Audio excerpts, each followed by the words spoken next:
Hello.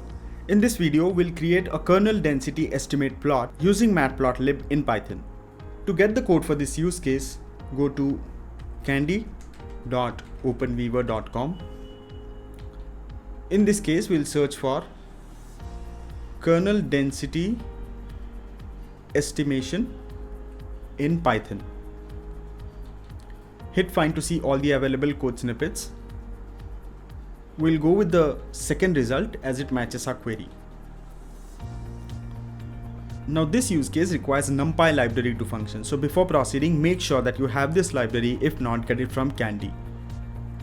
The dependent library is available right above the code. You can copy the install script in one click. Let's get back to our code now. Copy the code in a single click from here. Go to the IDE and paste the code. Let's take a look at the code now.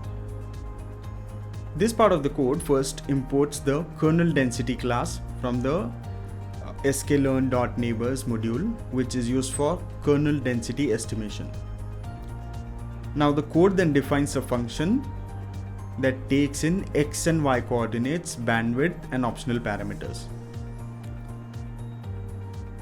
Next, the code imports NumPy and matplotlib.pyplot.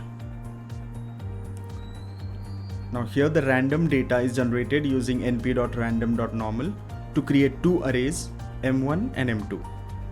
And finally, the density values are visualized using this function by creating a pseudo color plot with the grid values. Let's run the code now. And you have successfully created kernel density estimation plot using Matplotlib in Python.